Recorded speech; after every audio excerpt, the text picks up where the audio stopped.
Hello everyone and welcome back to JB's Total Gaming, where today we're going to do the first in a series of videos explaining the game Artifact. Now, I am by no means an expert to this game. It just came out yesterday, I believe, in full release. That some people did have access to the beta before that, and it is a relatively complicated game. And because of that, I want to do a series of videos kind of explaining it. At some point, we will talk about the monetization of this game, which I'm not necessarily a big fan of, but I don't hate it as much as I thought I would, but we'll get into that. Right now, this video is going to be about deck building, because before you really, play the game a whole bunch, you got to figure out how to build a deck. Now, you can, when you start to learn to play the game, I do highly suggest going through the tutorial. That will take you through two different decks. There are four colors in this game. There is black and blue, which are, I don't even want to call them the more techie, but black is kind of, it does some different things based around kind of death and generating gold, which is something in the game. And blue, it kind of has, in my opinion, the most interesting spells, but the weakest heroes. And then red has kind of big heroes, and green is kind of a buff class. They don't exactly line up to what you might think of as the magic colors of those four colors, but in some ways they do. So when you're making a deck, that's something you're definitely going to want to keep in mind. So I definitely play through those tutorials, play through the basic decks they give you, but when you want to play on your own, how do you build a deck? Well, the deck editor, I think it's actually pretty good. Some people I've seen complain they don't really like the filters. I actually like the way the filters work, but basically, we can filter through different cards. We can just have heroes. We can have our main deck is going to have creeps. Creeps are basically creatures in this, because this is based around like Dota and Dota 2. So creeps are kind of what the creatures are called, whether they are generated every round like they get into in the game. And the video about how to play the game is going to be a little bit more complicated than the deck building video, because that's where the real gist of this and the crux of this lies. But this is different in the way you make decks, so I want to talk about this too. Spells and then improvements, which are, I don't want to quite call them like enchantments, because there are things kind of like that too. Improvements are things that go on a lane and stay there, almost like buildings or something like that. Then you also have an item deck, which is entirely separate from that. So the way you make a deck is the first thing you're going to do, well, not necessarily the first thing you're going to do, but one of the things you're going to need to do is you're going to need to pick 5 different heroes. And those heroes can be from the different colors that we talked about previously. Now, you don't have to start from here. You can start from wherever you want. In general, when you're building a deck, we're not going to get too into the details of what you want to do, but you want to have a theme and an idea of what you want to do. Now, that theme or idea can basically be really high value cards, and that's fine, but you want to have an idea of what the deck is trying to do and how it's trying to win. One of the ways you can start is you can say, hey, I really like this one hero, and actually there is a hero I really like, this Prelex here, and forgive me if I mispronounce any of the names. I've never really played Dota or Dota 2, but this is a hero, and let's now, by the way, if you want to look at someone more closely, go ahead and just click on them once here, and then you can look here. And the hero is going to be interesting, because there's going to be 2 or sometimes 3 in this case different things to look at. Because when you put a hero in a deck, they're going to show up here, and then they're also going to bring their 3 signature cards with them. So if we look at this character, they have a passive ability. Some have abilities that you can activate. Let's say there's an activation in a 2. That means you won't be able to activate it for the first 2 rounds of the game, but then you can activate it and you have a cooldown again of 2. So there are longer cooldowns, shorter cooldowns. There are some you can activate every round, and then there are some that are passive. This hero summons a creep in their lane every deployment phase. So during the deployment phase, you're going to potentially be putting out heroes. You're definitely going to be putting out heroes in the second and third rounds of the game, but we'll get into how that works more in the actual gameplay. But there are also going to be 2 random creeps that are 2/3, 2 attack, 3 health. If you've played pretty much any card game, you'll understand what that means. Creatures that randomly come out in the board. Well, this will generate a third every round, and it'll be guaranteed to be in this character's row. And I want to point out, this character's stats are really low. They have, for a hero, they have 3 attack and 5 health. Let's look at a popular hero here, Axe, who has 7 attack, 11 health, and 2 armor is the thing in the middle, basically meaning they reduce everything but piercing damage by 2. So much stronger, tankier hero. Like I said, blue tends to have the weakest heroes, but I really like this idea. I like the idea of generating these creeps, and blue is kind of a bit more of the control color in this game, like in a lot of other Magic or other card games. So I think this works pretty well. So let's say I like this idea, and I'm going to start with this card is going to be, how am I going to make this idea work? So I can go ahead and pick this character.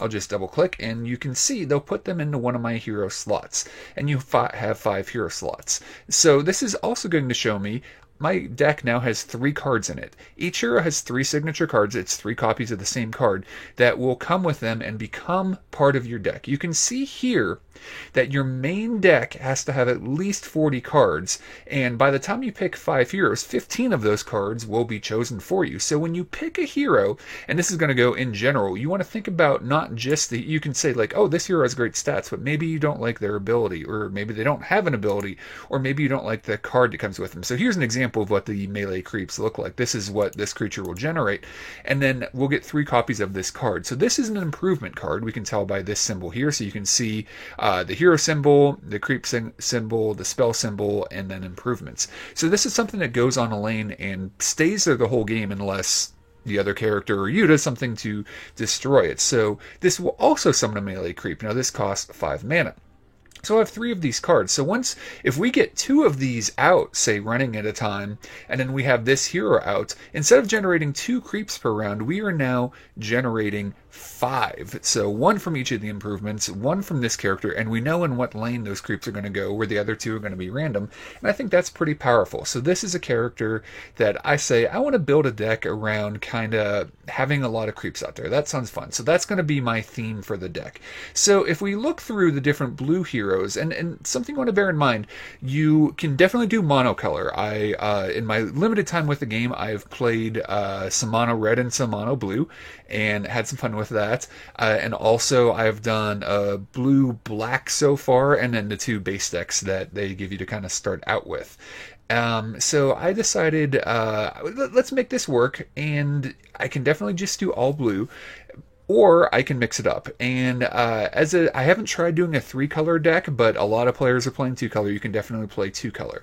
And we'll talk about how that works and how to play the game. But are there any other blue heroes that go with that really well? And looking through, we can take a look at this character. So this is a character that summons a Plague Ward into the Venomancer's lane each deployment phase. So we can see what a Plague Ward looks like. So they're only a 1/3, so a little bit different, a little bit weaker than the melee creeps, but before the action phase, deal 2 piercing damage. And do like this game does a good job, all the information's there if you want to see what keywords are and things like that. So 2 piercing damage to a random enemy neighbor. You don't know what a neighbor is? Okay, you can see right here. It's the card, facing this card, and then also the card to that card's left and right. They're the ones, this card is kind of in the whites, and then the neighbors, the enemy neighbors, are in the dotted or dashed lines there. So we can see how this card works. So if we have both of these heroes out and an improvement, we can just generate a lot of stuff. Their stats are 2/6, so let's see here. Is that, 1 less attack, 1 more health? Okay, so another weak hero. And then what do? So they have a 4-cost card that summons 2 of these Plague Wards. Okay, I'm starting to see a theme here. I think this is going to work really well. We're going to be able to generate a lot of stuff. So I decide, hey, I want to add this one to my deck. Now, at this point, I can say, hey, we're generating a lot of cool stuff. That is great. But our heroes are weak and they're going to die. Now, heroes do come back after they die in this game. They basically take a round off to heal, and then they come back the round after. So if they die in round 1, which can definitely happen if you have these heroes out in round 1, then they won't be around for round 2, and then you'll be able to deploy them in round 3. And then part of that deployment phase, not only will you get those creeps, but you'll also be able to place those heroes in a lane of your choosing. So if we want to go with that, we could go with more blue and really try to just control the board, knowing our heroes are going to die, but knowing if we look at the blue cards that we're going to have some high late game stuff later on, and we're basically just going to try to outlast our opponent. Or we could try to mix it up. We could try to mix it up with some red heroes, say, because the red, they have the biggest heroes. They've got some big, beefy, tough heroes. And that is not a bad idea. But red also focuses largely on buffing those heroes and doing cool things with them. And you can kind of be control-y in red in using your heroes to do things like cleave damage. It hits all 3 enemies, the one in front of them and their neighbors and things like that. But another idea is we can try to do some buffing. So that's something else maybe I want to look at. And again, you want to go with whatever theme you think is going to work for you. So one of the things I was looking at is this character. Now, you can only do this every 4 rounds, but get control of an enemy creep. Well, this is exactly what we're trying to do. We're trying to generate a lot of creep. This is a 4/9, so a little bit of a beefier character. And their card, Hand of God, fully heal an ally, give allies damage immunity this round. So if we're really looking, now this is a later game card, but if we're really looking to build up and then maybe have a big round, this is an interesting thing. I don't know if this is necessarily what we want to go for or not. There are some other ones that I was looking at. And then again, you can spend your time looking through all these, but giving regeneration I think is good, so that our creeps, in general, it's going to take creeps 2 rounds to destroy each other. But with this, we can maybe help our creeps to regenerate. So she has +2 generation every round, and then all allied neighbors have that, and then we can give armor, so that's pretty good. So we can give everyone in, now this is actually an improvement here, but we can send this to any of the lanes, and everyone in that lane has armor. I really like this because if we're generating a lot of creep, then we put this improvement down where you're now giving those creeps armor, so that's kind of an interesting idea. And then basically, you want to find a way to match that theme. So what I'm going to do here is I'm going to go decide on some stuff, pick some heroes, and then, again, you don't have to start from picking heroes as the first thing you do when you build a deck. That's one option. You can pick a theme and find cards that work with that, and then find heroes that work with that. You can do it in any order that you want to, but for this video, we're going to start by trying to determine our 5 heroes, then we'll have 15 cards in our deck, and then we can kind of see what other cards we want to add to get to that 40. Now, we can go over 40, but a lot of times you probably want to go with the minimum number of cards that you can, just for consistency, but that's up to you. Alright, now I want to give you an example of something I might have chosen here. So we might have gone ahead and chosen, say, the Enchantress, who has regeneration and the ability to give armor with an improvement.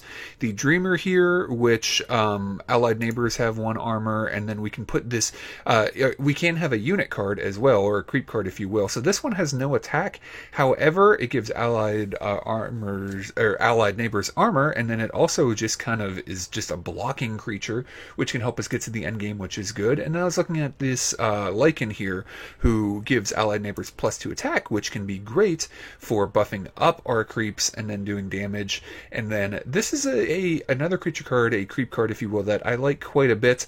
It's a 3/3 for 4, which doesn't necessarily sound great, but they get +1 attack and +2 health after the combat phase.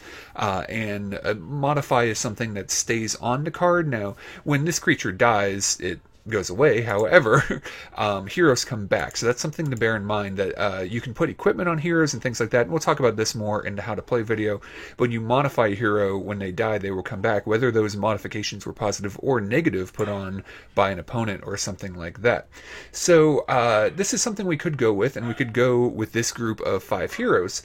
However, this is something where you might go back, try something out, and then realize, okay, there's a problem with the deck. And I actually did this when I played the blue-black deck that I tried out, is that I had, I really liked the blue cards, so I had a ton of blue cards and almost no black cards. And when playing the game, you have to have a hero in the lane that is currently active in order to play a card of that color. So I had these times where my blue heroes were dying, and then maybe I'd only have these black heroes out on the board, and most of my cards were blue, and then I couldn't play any cards.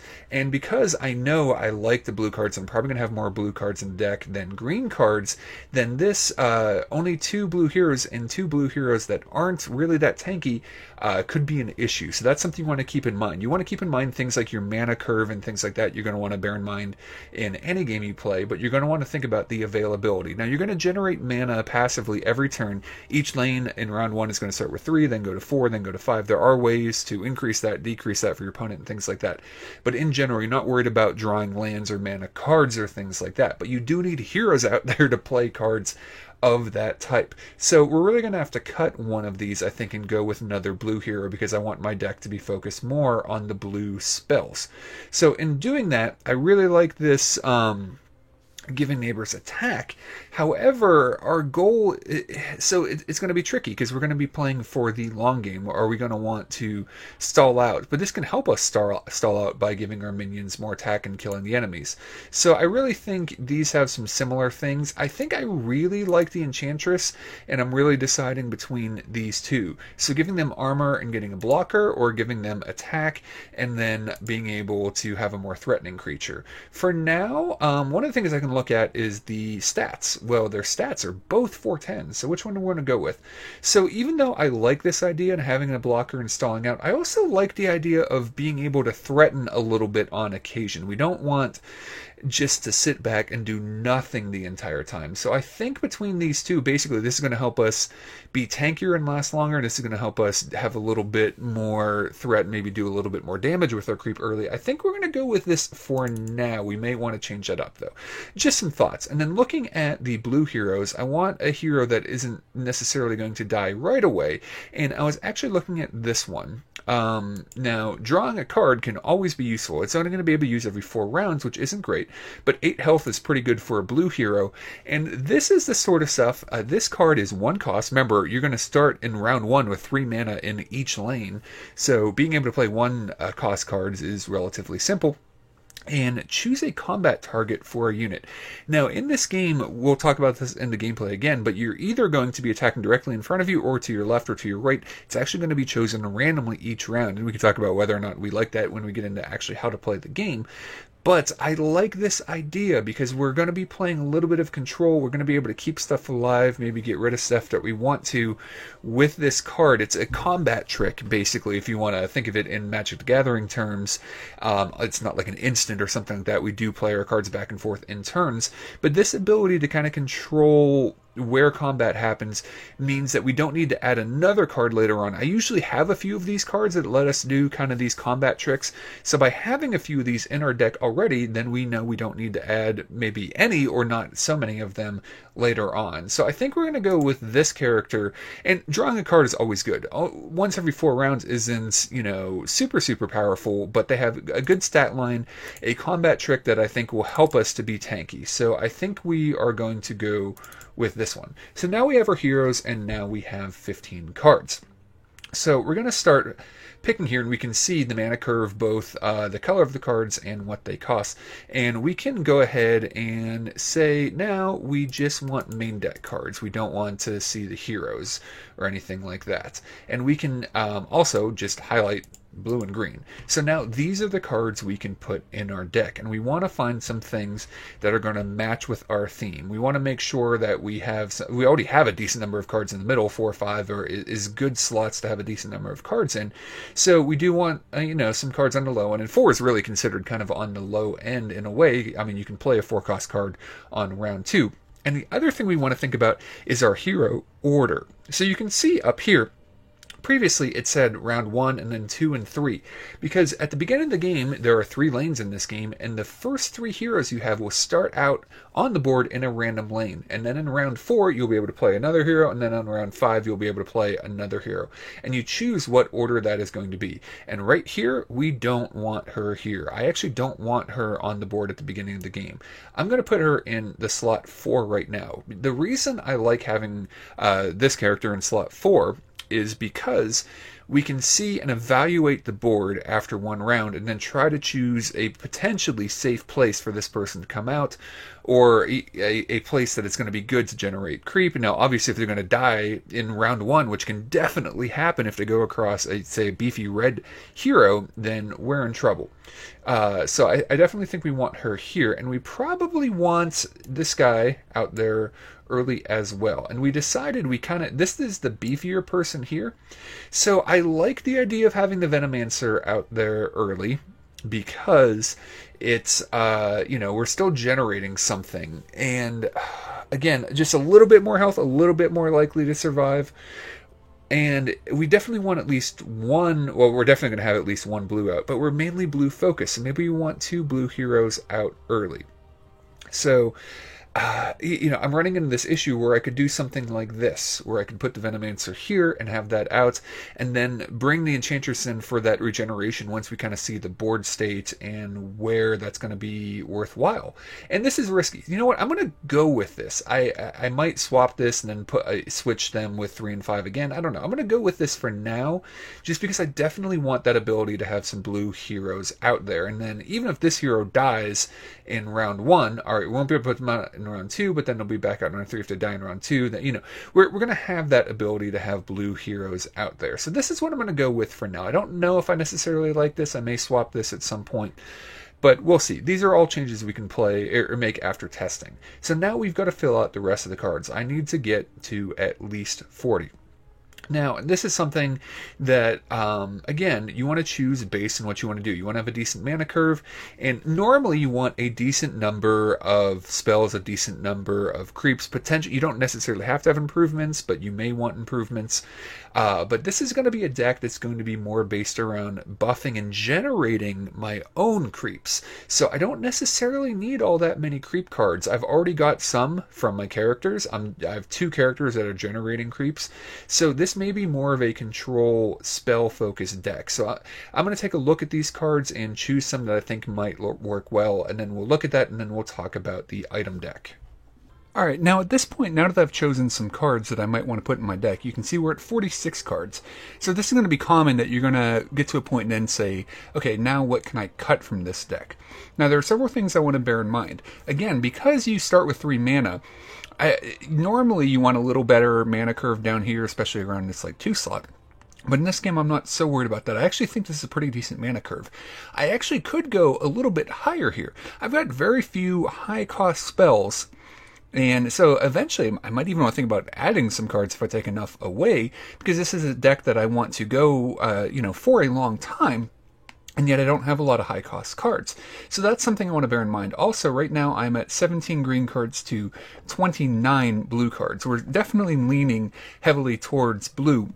And we said we were probably going to do that. That's why we chose 3 blue heroes. But at this point, I may also want to think about cutting more of the blue cards than the red cards. Now, part of that is because we have 3 more blue cards just from our heroes. But we want to think about what cards can we cut. I think our mana curve is actually okay, and we really have almost no creatures in this deck apart from the ones we already have from our heroes. But because we know we have some from our heroes, and we're generating that, I am totally okay with that. I decided to not really add more creature cards, even though there are some very good ones out there in both colors, but... So I think I'm going to try to focus now on making cuts getting down to 40, just because by having the minimum number of cards, we more consistently get the cards we want in order to do the things that the deck is supposed to do. Alright, I did some messing around with the deck, and I even changed one of the heroes. Yep. See, when I was looking at my deck, I was also thinking about what am I going to be weak against, and I definitely have some tough removal cards, like Thunderstorm, deal 4 damage to each enemy. I have 2 of in the deck, and Friendly Fire, which is nice, because you can choose 2 enemies and they battle each other. However, late in the game, this can maybe be not all that effective. Let's say you're playing a red deck that has heroes with just a lot of armor built up, and maybe you can have these heroes fight each other. However, they're not doing much damage to each other because of that armor. And there's a card I really like, a lot of players really like, and it is Thunder God's Wrath. Deal 4 piercing damage to each enemy hero in all lanes. This is a really good card because piercing goes through armor, and then Zeus's passive. He's tanky for a blue character. He's not tanky, but I don't know, he's okay. He's a little bit better than our other 2. So we're going to start with him on the board, and he is a little bit of control because he deals 1 piercing damage to enemy neighbors after you play a blue spell. So he is going to provide us with some piercing damage, which we may want to deal with those armored minions. Because when I was looking at my deck, I was like, what am I weak against? I'm like, I'm weak against armored heroes, armored creep, things like that. So that's what I decided to go with. So in this deck now, and again, I have a lot of 1-ofs, and then I have some 2-ofs in here. And that's not necessarily ideal, and this is stuff we can all play with later. 3 is the most you can put in a deck.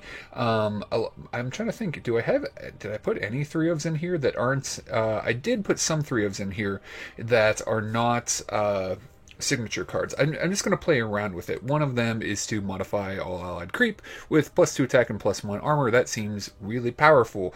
And I may, we'll see if we want 3 of that in Dimensional Portal, summon 3 melee creeps. We may want to change around the number we have. Again, by having 3 of, you're more likely to see it in a deck, but that's what I decided to go with for now, and we can definitely change that tech. Now, let's talk about the item cards. So we're just going to select the 4 types of item cards. So there are standard ones you're going to have, and then we've got some from packs and things like that. So the ones that we have 3 of are probably a lot of the standard ones. These are things that during the game, and we'll talk about this and how to play the game, you are going to earn gold. You get 1 gold for killing enemy creep, 5 for another enemy hero, and then there are ways to modify that on top of that. And then at the start of each round, before deployment phase, you get to buy these things. They are going to consist of things like weapons. Each hero is going to have 1 weapon slot. If you want to put another weapon on here that has a weapon on it already, you basically get rid of the one they have. They also have armor. They also have accessories, and then there are consumables that are one-time use items. One of the things you may look at this and say, like, oh, a Traveler's Cloak gives health, and then there's something else that gives health, and you might say, well, this looks better. You also want to bear in mind, though, what these are. This is an accessory, so we could put this and then also an armor that, say, gives health on a hero. So when deciding how to do these things, you can see they range in cost from 3 gold, which is not going to be that hard to get, up to 1925 gold. So what do we want to do with these things? Well, in general, my plan is to put together a deck, and then let's see here, we need at least 9 of these items. There are going to be other options we have randomly each round to buy. And this is kind of to simulate the items you can buy in, even though I have not played Dota 2, I am kind of familiar with how it works. And so I think I kind of want to focus a little bit on defense, on healing, and then, some attack as well, because we want to be able to control the enemy. And one of the ways to keep heroes alive is if they don't die, is to kill the thing across from them.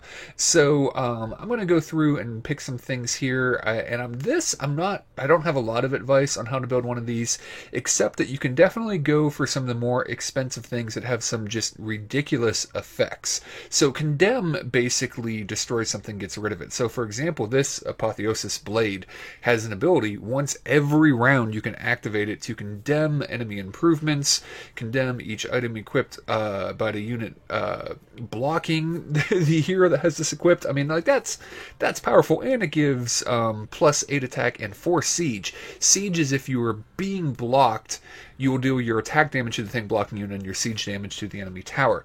But, there's some really powerful stuff here, and there are decks that focus on getting more gold. But we aren't one of those decks, so we're going to build a relatively cheap, relatively simple deck here for our item deck. Alright, now with this, I went very simple, very cheap. I do have some short swords just to potentially do some more damage, because remember, unless for some reason the hero ends up getting rid of their item, even when they die, they'll come back with items. So I only have one of these, but I decided to include the Demagicking Maul, because if our hero is unblocked, we can condemn the enemy improvements. I only have one of them in the deck. Enemy improvements isn't necessarily going to be an issue, but I kind of like the idea of having one. I really like these. I have multiples of these, and then we also have some armor as well. So these are both going to be things that are not armor, but what are they called again? The accessories. Because this equipped hero gets 2 health after the combat phase. So and that's a modify. So we can keep getting more and more health if we can keep our heroes out on the board, which I like. I like this for a little bit more of a combat trick. Every 2 rounds we can choose a target for opponent. This I like. Armor is always nice, and Retaliate basically is going to do damage back to someone. And the Blink Dagger, I only have one of these, but I do like it because every 2 rounds we can move a hero to another lane, which can be pretty effective. This I don't have a lot of advice on what to do. Basically, don't make it too expensive unless you're using a deck that has a lot of money, and then consider some expensive stuff, going for some cool game winning plays and things like that. At this point, we can see that we have a complete deck, and we can choose to save it. Let's see here. Alright, so we've got a BG we got a BG creep deck here. We'll go with that for now. And So what we're going to do now is now we understand the basics of how to build things. So you can, again, you can sort by rarity and things like that. We will do a whole video on either a whole video or put into another video about selling and recycling cards and things like that. Right now, if you just want a really, really brief overview, if you want to buy cards, or excuse me, if you want to buy packs, basically they are $2 a pack. You can buy them in different things. There aren't really any discounts, and there's no way to earn, there's no in-game currency in the game. You just buy packs or you buy cards off of other players, which is one of the things that makes this game a little bit unique. But we'll touch on it briefly here. If you have excess cards, this is automatically checked, which is nice. I don't have any right now because I either sold or recycled all of my excess cards at this point. But by having this checked, you're guaranteed to not get rid of any cards that you would want. So let's say you have two of a hero, you can only use one. You can choose to sell cards, and it's going to be based on, if we go to buy cards, it's going to be based on a fluctuating market price. So right now we have the items highlighted, so that's why we're getting the item cards. But you can see a lot of the common cards are going to be relatively cheap, and you can get up, I think the most expensive card right now, yeah, the Drow Ranger is $11.75, and I think that's the most expensive card. That's considered one of the top tier heroes right now, and something you might want. And then you can drag the cards you want to purchase or drag the cards that you want to sell when you have excess cards. And I don't suggest getting rid of cards that you don't have in excess, because even if you're not currently playing a certain deck meta, you may want to go to it later, unless you really, really want the money for it. Or you can recycle cards. Recycling cards, I suggest only using your excess cards, and for every 20 that you recycle, you get another event ticket. So the one way you can earn packs in-game without paying money is by doing events, but you have to win, I believe it's at least 3 games before you lose 2. You can win up to 5. Once you win 5, you're done. Once you lose 2, you're done. But I think you have to win at least 3 to get any sort of reward, and then obviously you get bigger rewards if you win 4 or 5. And if you win 5, you get more back than you put into it. There are also different types of play. For right now, we're just going to focus on either playing against the enemy AI or against just another opponent in casual play. There are other ways you can play. There are events where you can get tickets to bring in your constructed deck to do that against other players to get just in casual play you just do one-off games. But you can use your constructed deck against other players to get to up to 5 wins or 2 losses. You can do phantom drafts, which are things where you draft cards or you see a pack, I believe you choose 2 and it rotates and things like that. And in the phantom drafts, you do not keep those cards. And then there are the keeper drafts. If you want to do things like the keeper drafts, let's see, all of this is going to be in expert play. Yeah, the keeper draft, you have to bring the packs to it. So you basically, I believe you have to actually have 5 packs and an event ticket 2 event tickets and 5 packs in order to do the keeper drafts. However, you do keep all of the cards you picked. Now, I do want to point out in casual play, you can do casual constructed, or you can do a custom phantom draft. So I suggest doing play against the AI when you're trying out new decks or the starter decks they give you to learn the game. And we're going to do a video here briefly on how to play the game, playing against other opponents. And if you want to learn to draft, I suggest doing several phantom drafts to kind of see the way the draft works. In casual play, these don't cost anything, but you also do not get any rewards for it. So it is a way of learning the game. So there we go. We will go ahead and check out our blue-green creep deck here and talking about how to play in the next video. Thanks a lot for watching, everyone, and we will talk to you again soon. If you found this helpful, please leave a comment. Let me know if there's anything you want explained. Ask any questions. I'll try to get back to you. You can also follow me at JB Sterl Gaming on Twitch. We haven't streamed in a while, but we may do some of this game. But we've definitely got more of this, more of Warframe. We're also going to be talking about probably Magic the Gathering Arena in the near future. Thanks a lot for watching, and we'll talk to you again soon.